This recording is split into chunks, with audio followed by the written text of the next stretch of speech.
This is the Iowa Weather Report for Saturday, December 7th, 2013. Now our first look at the 0Z GFS model run. This is at noon today. We have a trough still over most of the west and central part of the country. Southwesterly flow aloft across the south up into the mid-Atlantic.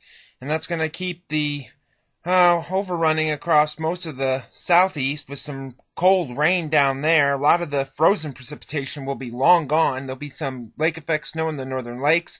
Another storm system over the west will be coming in our direction late tonight into Sunday.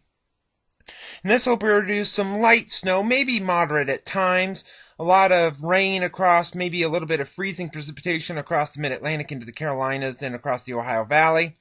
When we take a look at the probabilities, this is of 2 inches of snow or more. This goes through Monday evening at 6 o'clock, however. Most of the snow will be through about Monday morning. You can see the probabilities of at least 1 inch, fairly good except in the far east. And then of 4 inches of snow or more, you can see the probabilities, the dark blue area is about 40 to 50%. So we'd say probably less than an inch in the far east, 1 to 3 elsewhere, and maybe up to 4 in the northwest. But then Monday, as we said, that storm is long gone. It'll be clearing out by the middle of the day, at least from west to east. But temperatures will be struggling. Highs in the teens, maybe single digits. Lows even Tuesday morning below zero. It'll be below zero probably for several nights.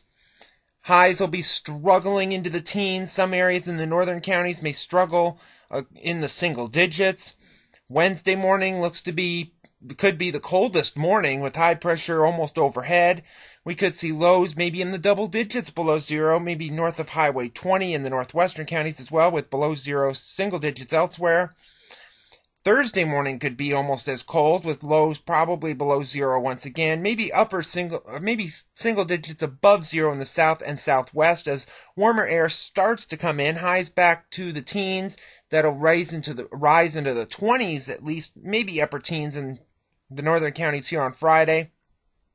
Some rain across Texas, some snow around the lakes, and a little bit of snow in the northwest. And a week from today, next Saturday, we have a system moving through the Gulf Coast. Pretty much a somewhat wavy pattern across the country, but fairly quick moving.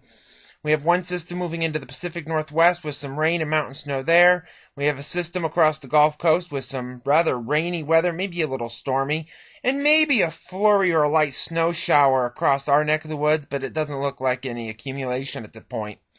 A couple days later into the extended period on the 18th of December, we have some energy moving through Kansas and Oklahoma with a trough trying to dig in once again across the plains and the Rockies. Another piece of energy over the west. And we have a low-pressure center somewhere between Tulsa and Fort Smith, Arkansas. Maybe some snow around here, maybe mixing in with a little bit of rain over the southeastern counties. And then at the end of the forecast on the 22nd, we have pretty much a zonal flow across the country once again, with some energy off the northeast coast, some over the northern Rockies, over Montana. And with that looks to be rather somewhat benign. Maybe some warmer weather by then as the heights come up, so we could see temperatures maybe back above freezing again. But it's all going to be dependent on the amount of snow cover and snowpack as well. Satellite image from last evening, you'll see the cold front extending from New England through the Carolinas and the Appalachians down into the south and into Texas, and some cold air coming in from the north and west as well. The watch warning map from last evening, you can see the winter weather advisories and winter storm warnings over pretty much Ohio into Pennsylvania and New England, and also across the Intermountain West. Lots of wind chill advisories and wind chill warnings across the northern tier of the country. QPF chart, precipitation over the next 5 days through Wednesday evening at 6 o'clock, showing the precipitation around here, maybe a quarter to a third of an inch. That'll be about 1 to 4 inches of snow, heaviest from the Gulf Coast to southern New England.